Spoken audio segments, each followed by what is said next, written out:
The 5-finger test. Are you a diabetic? Find out in less than 1 minute.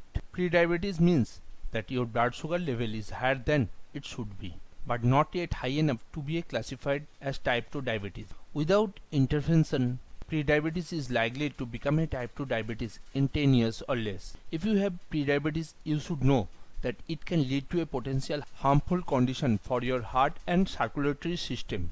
Pre-diabetes symptoms: severe thirst, increased urination, chronic fatigue, fast weight loss, increased appetite, vision problem, sores that heal very slowly or don't heal at all.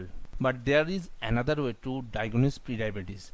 The following steps are a short guide that will help you to diagnose these conditions in less than 1 minute. With the help of your finger, by answering some simple questions. Hold up one finger in case you are a man, and don't hold up any finger if you are a woman. Hold up one finger in case you are older than 40, 2 fingers in case you are over 50, 3 fingers if you are over 60, and none in case you are younger than 40 years. Hold up one finger if you think that you are not very physically active, and none in case you think that you get enough exercise. Hold up one finger in case someone in your family is dealing with diabetes, and don't hold up any finger in case any of them has such problem now or in the past. Hold up one finger if you are dealing with hypertension, and none if your blood pressure is stable and normal. Hold up 3 fingers in case you are obese, 2 fingers in case you are overweight, 1 finger if you are just a little bit overweight, and none in case you have a normal body weight. If you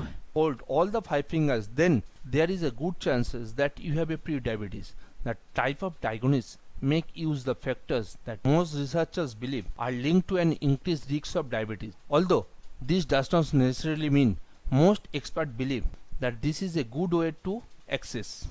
Once you are finished with this test, you should determine how many fingers you are holding up. In case there are 5 or more fingers, then you are probably dealing with pre-diabetes. The self-diagnosis we are promoting here is linked to the factor that contribute to the development of diabetes. If there is a chances that you are pre-diabetic, you should get a blood test and determine how much risk you have to developing diabetes. If it turns out to have a significant risk, try to make some changes in lifestyle that will help you to lower blood sugar level and reduce the risk of developing diabetes. Although it is not completely precise, many experts suggest that this is the great way to measure the risk of diabetes.